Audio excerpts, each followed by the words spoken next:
কারণ আজ আমি আমার দেহ মন প্রাণ সবই তোমার চরণ তলে করিব সমারোহ আর আমাকে দাও সাজি এক রূপের ব্রাহ্মণ এই তো ব্রহ্মচরণে পড়ল দেখো এবার নিজ গুণে নাম নাম হে রাম নাম জপিল তবে এবার নিজ গুণে আমার গতিল হে রাম নাম জপে হনুমান সাধিল ব্রাহ্মণ এবার কর্তব্যে লঙ্কা নামে গতিল আরে গগন হে গগন চলে গগন এবার লঙ্কা অন্তপুরে দিল ওই লঙ্কা নামে নিয়ে বলো এবার সেই দরে দর পাহাড়াই দুইটি হনুমান যখনই লঙ্কার দ্বারে গিয়ে উপনীত হয়েছে দেখে দুটো দারোয়ান ওই দ্বার পাহারা দিচ্ছে আর দারোয়ানদের দেখে যেন হনুমানের অন্তরটা আজ ভয়ে কাঁপতে শুরু করেছে। কেন মনে পড়ে যাচ্ছে যেদিন আমি প্রথম এলাম লঙ্কা ধামে এই দারোয়ানরাই ধরে আমার লেজে দিয়েছিল আগুন ধরিয়ে আর সেই লেজের আগুনে লঙ্কা পুড়িয়ে দগ্ধ হলো বিনিময়ে আমার মুখটাও পুড়েছিল। আজকের এই দারোয়ানরা যদি আমাকে চিনতে পারে যে আমি আবার এসেছি ছদ্মবেশ ধারণ করে এবার আমার আর লেজে আগুন দেবে না আমার সর্বাঙ্গটাই ধরিয়ে দেবে তাহলে বিপদ থেকে বাঁচবো কেমন করে দাঁড়ে দাঁড়িয়ে হনুমান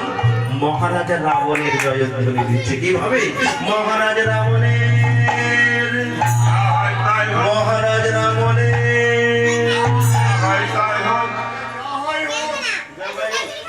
দেখেছো কাণ্ড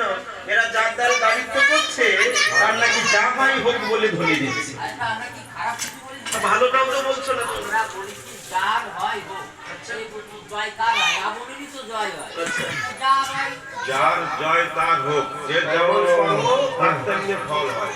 তার মানে তোমাদের মনের গতি তো ভালো তোমরা কর্ম বিশ্বাস করো আচ্ছা তোমাদের মনের গতি যেমন ভালো আমি তোমাদের মনোবাঞ্ছা পূর্ণ করবো তোমাদের তো অনেকদিন বেতন বৃদ্ধি হয় না আমি তোমাদের বেতন বাড়িয়ে দিয়ে যাবো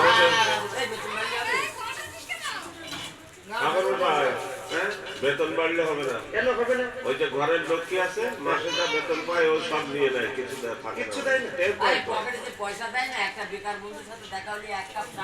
আচ্ছা শোনো তোমাদের বেতন বাড়লে সমস্যাই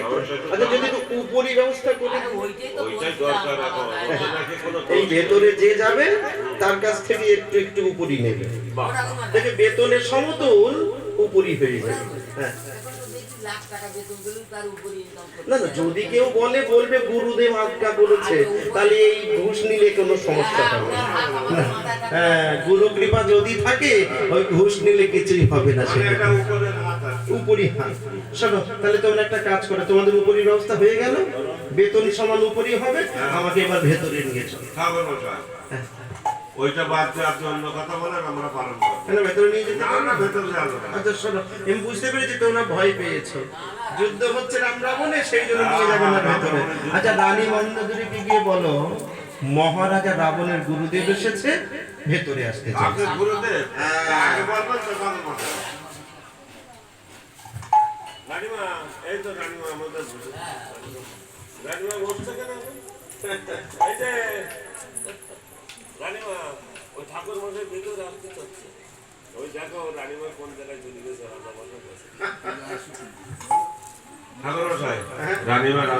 শোনো রানীমায়ের মনের গতি ভালো আমি জানি আমার ভেতরে যেতে দেবে তা তোমরা কি করবে শোনো একজন আমার সামনে চলো একজন পেছনে ঠিক যেখানে রানী মন্দোদরী থাকবে আমাকে সেখানে নিয়ে যাবে কিভাবে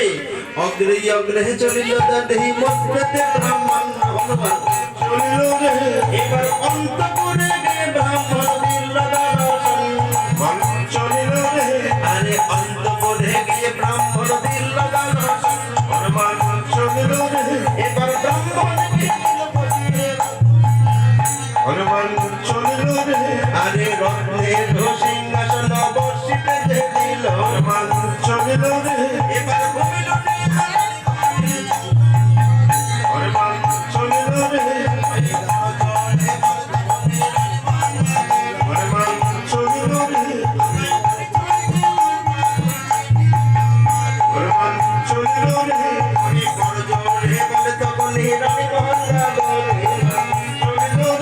আমায় পরিচয় দিয়ে দাও ঠাকুর চিনতে না পাই। ব্রাহ্মণ যেই না অন্তঃপুরে প্রবেশ করেছে, রানী মন্দোদরী তার কাছে প্রশ্ন করছে, হে ব্রাহ্মণ, কি বা তোমার নাম আর কোথায় তোমার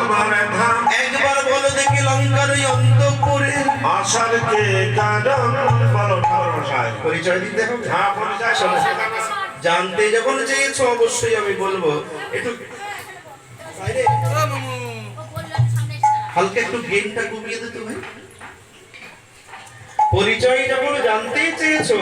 আমি তাহলে নিজের পরিচয় অবশ্যই দেবো। শোনো, আমার নাম কি জানো? কি নাম? আমার নাম হচ্ছে রামদাস ঠাকুর। ভালো ভালো